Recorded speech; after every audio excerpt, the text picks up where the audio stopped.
Lors d'un accident de circulation, parler au blessé pour le rassurer, même s'il est inconscient, desserrer les vêtements de la victime ou encore placer la personne accidentée en position latérale de sécurité sont entre autres les gestes à faire pour secourir une victime d'accident de circulation. Mais au lieu de ces gestes qui sauvent, certaines personnes se mettent à filmer et à divulguer les images des victimes sur les réseaux d'information. Pour les citoyens qui l'ont compris, c'est un acte déplorable et inhumain.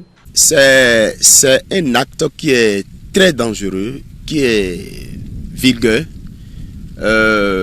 Vraiment, ce n'est pas normal.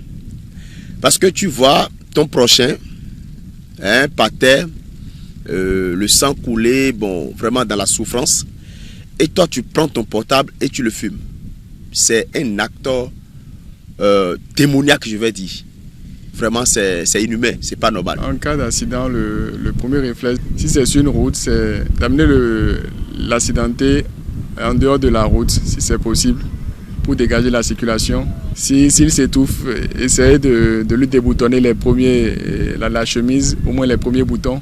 Par rapport à cette situation, je pense que ce n'est pas bien parce que c'est la dignité de la personne accidentée qu'on expose. Il est mieux d'appeler les sapeurs-pompiers ou de faire toute autre chose qui pourrait l'aider à survivre que de sortir son portable pour juste filmer. Que disent donc les textes de loi en ce qui concerne la publication des images à caractère violent sans autorisation préalable de l'intéressé? Martial Tibus Zanon, professeur de droit des universités et spécialiste en droit pénal et en sciences criminelles, nous éclaire. Le droit à l'image désigne le droit dont dispose toute personne de s'opposer à la diffusion de son image sans son consentement. Le Code de l'information et de la communication en République du Bénin, en son article 50, va repréciser la notion.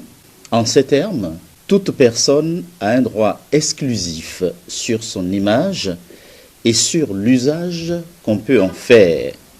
Lorsque l'autorisation de la personne concernée prévue par les présentes dispositions n'est pas préalablement obtenue, toute publication ou diffusion d'une image sans le consentement de la personne concernée est constitutive d'une infraction et d'un usage frauduleux. Il revient également sur les sanctions qui peuvent prévaloir sur les auteurs de ces actes. À partir de l'instant où le cadre légal est défini et que la loi en précise les contours, nous allons maintenant nous appesantir sur les sanctions prévues. Et pour ce qui concerne les sanctions prévues, nous allons interroger la loi numéro 2017-20 du 20 avril 2018 portant code du numérique en République du Bénin. En son article 552 prévoit lorsque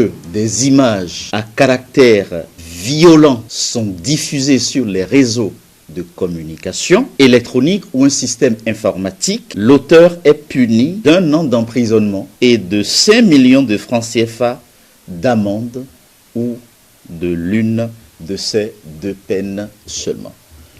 Chaque individu dispose du droit à l'image et nous devons tous nous appliquer afin que le respect de ce droit soit une réalité.